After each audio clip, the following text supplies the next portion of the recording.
So we're back again with another video, another 7 minutes of heavenly roster breakdown from this WFA offseason. Hi, my name is Noah and I'm your commissioner. In case you've been watching these videos, you don't know who I am for some reason. Today we'll be looking at the Myrtle Beach Stingers. This is one of the newest teams that they've had a lot of turnover also. It'll be very interesting to see how they're able to replace the talents that they've lost. But coming over, rebranding the Kansas City Cyclones, new owner, a lot of new faces. Will be very, very fun team to watch for sure, as you'll see by the players that they've brought in. So let's just get right into the roster breakdown with the additions, departures, and draft targets of the Myrtle Beach Stingers. So here are the notable departures from the Stingers, leaving the beaches for many a reason. We'll go through them one by one. You got Jake Lesnar, who was the starting quarterback for Kansas City last year. Wasn't his best season by far. He is a former Gen Bowl champion, but he leaves the Stingers in the lurch a little bit as far as their quarterback position. So we'll see who they got to replace him. They also have Jeff Bainfield, a wide receiver who had over 600 yards and 6 touchdowns this last season, progressed from bronze to silver. So he'll have a really good season this coming season. It won't be for this team, though. Rashid Monahan is walking out the door at tight end. Scott Stroker, 4 sacks for him. He'll be leaving the building as well. As Cordell Okafor, who was a big free agent signing for somebody else. He got paid a lot of money.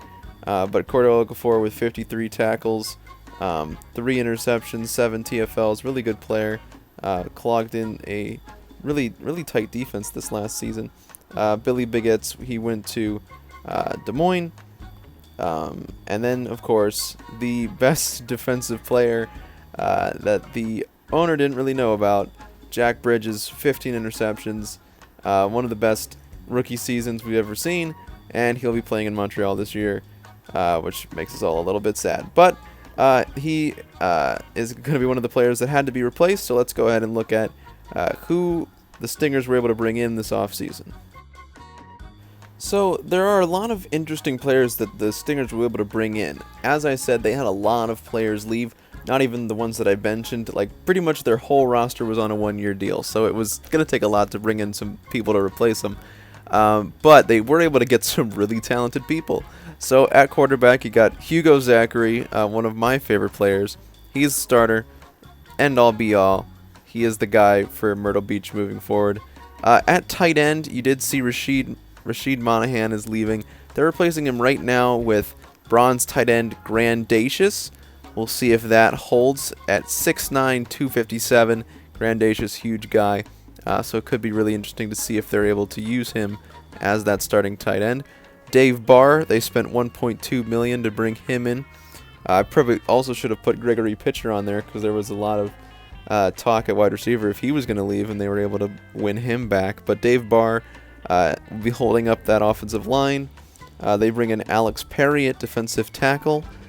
He's a gold defensive tackle. He'll be really good for them.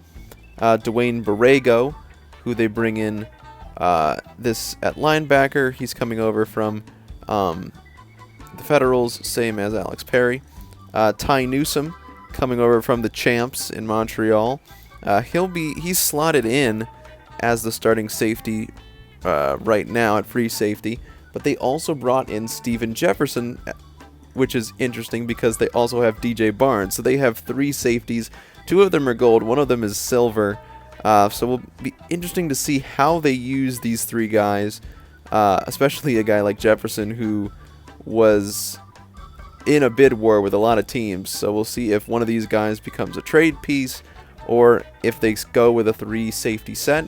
Will be very interesting to see how this defense is constructed here in Myrtle Beach.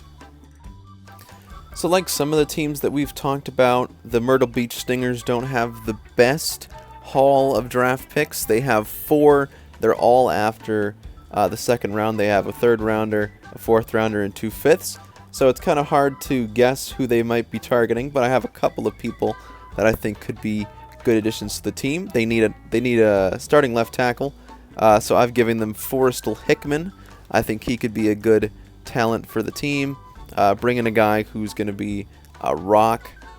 Jackie Nimble as a pass rusher. They're going to need someone to go alongside Houston Tucker. So I think that Jackie Nimble, who is one of the league leader in sacks right now, could be a good option for them.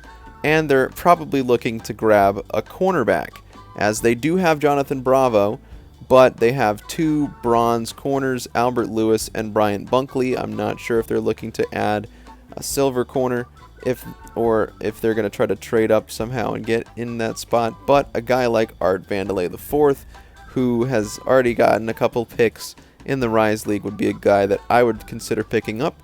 They could also look at tight end, but most of the tight ends are in the same. There's no one that's standing out really, so we'll see how that ends up. Keep an eye on that when you're looking at the draft targets for the Myrtle Beach Stingers. So that's Myrtle Beach. Let me know what you think of their offseason so far and who you think they could be targeting in the draft. I'm sure you guys have a lot of ideas. Who would you like to see next be covered on this show? I have a couple of people asking, but let me know who you want to see. That's not your own team, because we know everybody wants to see their own team. Make sure to watch the content. Make sure to pay attention to everything that's going on WFA, Rise League, and we'll be seeing you in the next video.